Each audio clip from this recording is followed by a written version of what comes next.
On me disait encore dans la confirmation à Merdrignac de dimanche dernier que, en la préparant, les jeunes ont une capacité étonnante à passer du chahut au recueillement. Alors on met en œuvre des grosses pédagogies pour que ça soit progressif, quoi. Hein, alors on risque d'ailleurs de rajouter un trop plein de paroles. Ben pas du tout. Il faut peut-être parfois pas grand-chose, hein, pour passer de ceci à cela. Du point de vue météorologique, si vous voulez, ils sont plus méditerranéens que atlantiques, hein, ou océaniques, quoi. Hein, voilà, c'est-à-dire ça. Voilà. C'est rapide. Ils habitent une société où les possibles sont innombrables. Tout s'offre, évidemment dans le désordre, et donc il y a une véritable question de choix et de discernement qui est posée. Ils sont mobiles, comme le nom de leur téléphone. En fait, pas tous. Peut-être qu'une des marques de la pauvreté, y compris donc pour des jeunes, de la précarité, c'est de ne pas pouvoir bouger, hein, parce qu'on n'a pas de moyens de locomotion, ou parce qu'on n'a pas eu l'opportunité de partir en vacances, ou d'appartenir à une école qui a permis un échange scolaire ou un stage de découverte, etc. Donc il ne faut pas oublier ça. Mais cependant, dans l'ensemble, ils bougent beaucoup plus que nous, quoi. Hein. Moi, je rencontre encore maintenant des gens qui m'ont dit « Oh, mais il a fallu que j'ai 14 ans dans les Côtes d'Armor, du Nord à l'époque, pour que j'aille voir la mer. Hein » Voilà, ça demandait un certain temps, hein, de se déplacer. Ils sont mobiles, ils s'assemblent, pas forcément physiquement, mais grâce à ce qu'on appelle donc les réseaux sociaux, dont le plus célèbre, en tout cas pour eux, le plus adapté, enfin celui qu'ils utilisent s'appelle Facebook. Il y a Twitter aussi, mais c'est un peu souvent pour des plus âgés, dans le monde des journalistes, des nouvelles. Alors moi, c'est à Saint-Brieuc que j'ai découvert ça, par rapport à mes méthodes de vieil aumônier de lycée ou de pastoral des jeunes que j'ai connues quand même, où on invitait des jeunes par mail, on s'arrangeait pour parfois leur téléphoner si on pouvait, ou alors dans les temps plus anciens, on envoyait une circulaire là, avec la machine à alcool, vous savez, hein, puis tout le monde rigole parce que tout le monde a fait ça, hein. Bon, là, ça marche plus, hein, si on fait ça. Et alors ici, j'ai vu avec Hervé Levézouette, le père Hervé Levézouette, que lui, un temps fort de pastoral des jeunes, donc celui-ci, par exemple, hein, moi je l'ai vu apparaître, non pas sur Facebook parce que moi j'y suis pas, mais enfin sur Internet. Donc c'est comme ça que l'on se convoque, que l'on se fait signe, ce qui donne parfois lieu à des choses assez grotesques, du genre les apéros Facebook, vous savez, où il y a un qui a voulu fêter son anniversaire, il a mis ça en ligne, et puis il y en a 2000 qui peuvent venir, quoi. C'est compliqué, hein. Mais ils s'assemblent de ce point de vue-là, ils deviennent amis, entre guillemets, parce que c'est une amitié évidemment superficielle et qui n'est pas du tout ce que l'on entend communément par l'amitié. Voilà. Donc cet aspect des choses, il ne faut pas le service de la conférence des évêques est très actif, hein, dans ce domaine-là. Et les codes et les manières d'annoncer l'évangile donc aussi, hein, changent, et notamment l'image prend beaucoup d'importance, et l'image animée, hein. Donc on voit aujourd'hui, ils appellent ça, je crois, il y en a des plus compétents que moi, hein, mais des teasers, des petites vidéos de 3 minutes. Hein, si vous avez quelque chose à faire, c'est la petite vidéo de 2 minutes, 2-3 minutes, hein, qui appelle, qui parle une catéchèse en 3 minutes, voilà. Il y a l'évêque de Soissons, Monseigneur Giraud, qui fait tous les jours une tweet homélie, c'est-à-dire une homélie en 140 signes, hein, voilà.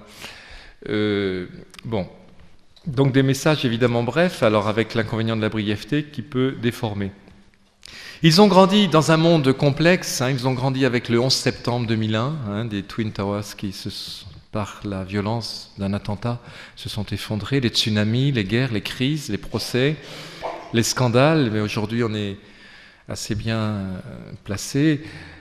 Et la confiance dans ce contexte est difficile, hein.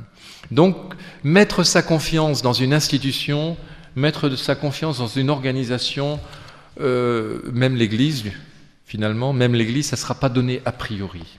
Hein. Il faudra la construire, il faudra l'éprouver. J'y reviendrai un peu après.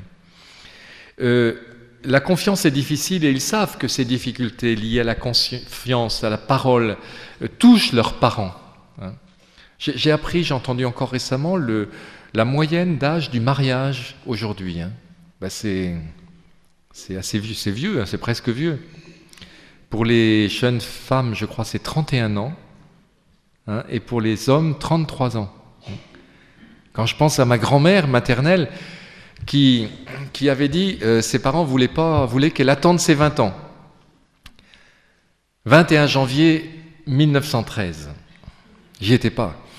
Mais on m'a raconté. Et elle s'est mariée le jour de ses 20 ans. Ah, je suis fier de ma grand-mère parce qu'elle avait du caractère. mais 20 ans, quoi. 20 ans, hein, pas 31 ans. Bon. Alors, cette question de la confiance, hein, et de la parole donnée, du respect de la parole et de la confiance qu'on peut mettre en la parole est quand même quelque chose de majeur, je crois. Et lorsque la rumeur, y compris celle qui lance eux-mêmes sur Facebook, hein, il y avait un article dans Ouest France ce matin là-dessus, pour se moquer de quelqu'un, hein, ou en faisant circuler dans tout le lycée des choses méchantes et désagréables et même parfois obscènes. Bon, quand la rumeur, l'à peu près, l'émotion, hein, quand l'émotion remplace la parole, c'est difficile de se construire. Alors ils sont aussi pris dans ce qu'on appelle, mais vous aussi là, hein, la Google culture. Hein, Google, vous savez, c'est le moteur de recherche là. On tape vie consacrée Côte d'Armor et on tombe sur la journée d'aujourd'hui, sûrement, avec des mots-clés. La Google Culture fait que il recueille des informations extrêmement nombreuses. Hein. On dit que parfois les jeunes ne connaissent rien. Hein, les professeurs se plaignent chaque année qu'ils connaissent moins de choses que l'année précédente. Bon, ceux qui y réfléchissent disent que c'est pas tout à fait exact. Ils organisent moins les connaissances. Le langage, la langue française est moins articulé et moins riche peut-être pour le dire, mais ils ont beaucoup plus de connaissances que nous n'en avions à leur âge. Hein. Mais le problème est de les organiser. Et donc, ils achètent sur Internet, à la mesure de leurs moyens, mais enfin on fait ça nous aussi, hein. Ils comparent. Et il paraît que dans les amphis des facs et des universités, les étudiants qui sont connectés, hein, eh bien, vont vérifier, hein, l'exactitude, ou si ce que dit le prof est vrai. Hein, voilà. Donc c'est compliqué, hein, pour les profs. Hein. À mon avis, ça va changer certains modes d'enseignement, c'est-à-dire que être professeur, être enseignant, même au niveau universitaire, ne va plus consister à donner des informations, à donner un savoir, mais plutôt à accompagner l'acquisition, hein, de savoir par des jeunes. Le rapport au temps est changé également. Ils vivent dans le présent. Ils vivent dans le présent intensément. Et donc, envisager de venir le samedi 13 avril au Festival des vocations à Quérien, je pense qu'il y en a beaucoup, sûrement, je suis sûr, moi, qui seront là, hein, tout à l'heure, mais ils l'auront envisagé hier soir ou ce matin peut-être. Hein, voilà. Le dernier moment. Mais il paraît qu'il n'y a pas que les jeunes. Donc, le présent peut être aussi une prison. Bien sûr, le présent, dans notre foi, nous parlons du présent de Dieu, et c'est vrai, hein, c'est l'aujourd'hui de Dieu, notre unique temps donné, c'est maintenant, et moi j'ai la joie de voir vos visages épanouis, ils n'ont pas l'air encore de s'endormir, et c'est le présent, mais ça peut être aussi une prison, et cette perspective d'un temps qui comporte aussi le temps de l'espérance, l'avenir, ou le temps de la mémoire, et de la relecture, et des points d'appui, et des racines, le passé, cette échelle des temps, cette échelle du temps, c'est un enjeu majeur pour l'éducation. Et à mon avis, il y a là des résonances, hein, quand on parle de vocation. Hein. Quand on parle de vocation, comment prendre son temps, mais comment vivre un temps aussi travaillé par le discernement. Voilà. L'engagement, et là on parle dans l'aventure de la vie consacrée évidemment d'engagement, mais on peut parler de bien d'autres formes d'engagement, est fait bien sûr de l'émotion qui accompagne la passion. Je crois qu'il y a une passion dans tout engagement, au départ de tout engagement, mais l'engagement est fait aussi de l'intelligence et de la volonté, qui portent la fidélité, qui portent les vrais choix. Une autre manière, là je cite sœur Nathalie Bécard, qui parle des jeunes comme individualistes solidaires. Alors c'est un paradoxe, un oxymore, comme on dit dans la langue française, des contraires, des individualistes solidaires, c'est-à-dire que la valeur fondamentale de la liberté traverse souvent leur comportement, leurs réactions. Il y a une grande demande d'être reconnu dans sa manière d'être, ses choix, et il n'est pas simple d'articuler le communautaire.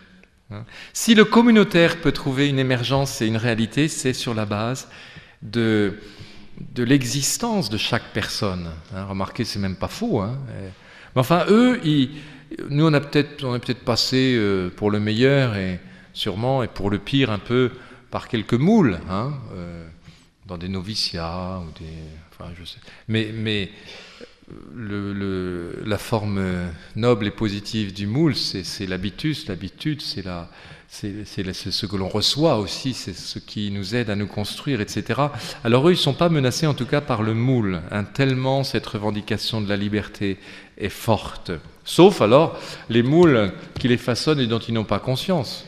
La mode, le dernier truc qu'il faut absolument être, le code vestimentaire.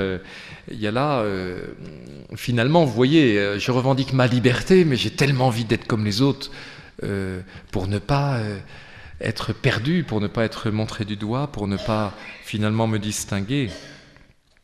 C'est mon choix, c'était le titre d'une émission de télévision, mais si les autres font ceci ou cela, c'est leur choix, moi j'ai rien à en dire, je respecte, j'accueille. Alors il y a eu un truc rigolo quant aux débats en cours, enfin qui sont malheureusement à mon sens, mais engagés maintenant prochainement dans une loi sur le mariage pour les personnes de même sexe. Bon, alors un jour, dans la préparation à la confirmation, des jeunes viennent me voir et puis ils me disent qu'est-ce que vous en pensez vous du mariage pour les homosexuels? Alors je dis tu sais. J'en pense pas beaucoup de bien quand même. Alors j'explique, je prends des précautions, je dis tout le monde a droit à être aimé, respecté, tout ça. Mais on est en train de faire un truc qui est... Alors la jeune fille, c'est une jeune fille, et elle était un peu déçue parce qu'elle m'a dit « Oh ben quand même, alors pourtant je vous trouvais assez ouvert. » Donc l'indicateur majeur, vous voyez, c'est le maximum de tolérance, quoi. C'est le maximum d'ouverture. Il n'y a pas à réfléchir. Il n'y a pas à réfléchir à des enjeux. Voilà. Mais j'ai pas lâché mon morceau. On s'est expliqué. Bon, ils aiment la fête, la musique, les images. Donc festival, c'est pas mal, c'est bien. Ils jouent. Peut-être parfois même. Alors ils jouent. Il y a des côtés sympathiques. Les jeunes, il y a des jeunes en tout cas qui ont pas mal d'humour. Et l'humour circule en masse sur ces réseaux sociaux. Alors c'est parfois un humour de dérision, mais parfois c'est rigolo. Oui. Mais ils jouent aussi peut-être un peu parfois avec la vie. Ils jouent leur vie, mais on peut jouer avec sa vie aussi, notamment dangereusement. La vitesse sur la route, l'alcoolisme rapide, jouer à être sous le plus vite possible. Moi, j'avoue que ça m'a jamais effleuré comme envie. Enfin, j'aime bien le bon vin, mais j'ai jamais été sous de ma vie. Mais alors surtout, ça peut arriver d'être sous. Mais jouer à être alcoolisé le plus vite possible, c'est quand même un problème. Mais ça procède de ce désir de fête, d'extravagance, d'expérimenter l'extraordinaire, l'exceptionnel. Bon, voilà. Ils ne veulent pas tout sacrifier pour cette raison aussi à la valeur travail. Les chefs d'entreprise nous disent qu'ils ont parfois de la peine à intéresser des jeunes, même de grande valeur professionnelle, à une évolution, à un avancement ou à telle formation, parce que Bon, ils ont atteint un certain... Bon, ça va, quoi, je gagne ma vie. Faut pas non plus tout consacrer. Alors ça vient infléchir un peu une période où, notamment pour les... peut-être plutôt pour l'encadrement, hein, mais où on pressurait le citron. Alors on pressure le citron aussi pour des gens qui travaillent autrement, manuellement ou à la chaîne, hein, mais où on leur demandait, pour progresser, de rester jusqu'à 10 heures du soir au bureau. Là, il paraît que c'est un peu en reflux, ça. Hein, voilà. Bon, il faut que j'avance. Hein. En tout cas, à travers tout ça, c'est pas si simple de construire son identité, de se constituer avec tant de données, hein, dans un monde complexe et incertain, sans repères, comme l'on dit. S'il y a des repères, en tout cas, et s'il faut en trouver, ils ne peuvent pas s'imposer artificiellement comme de l'extérieur en disant c'est comme ça, on te le dit, voilà. En revanche, ils s'engagent tout de même, les jeunes. Moi, je dis ça volontiers. Souvent, il y a des jeunes, notamment dans la coopération, hein, avec la DCC ou Point Cœur ou d'autres organismes, ou Fidesco, dans la proximité des plus pauvres, parfois ils s'engagent. C'est étonnant par exemple dans les mouvements de jeunes, même s'ils souffrent certains, il y a quand même des jeunes qui s'engagent pour des plus jeunes. Mais ils se méfient, comme je l'ai dit, des institutions, des programmes tout faits d'avance. C'est le charisme des personnes qui fera autorité.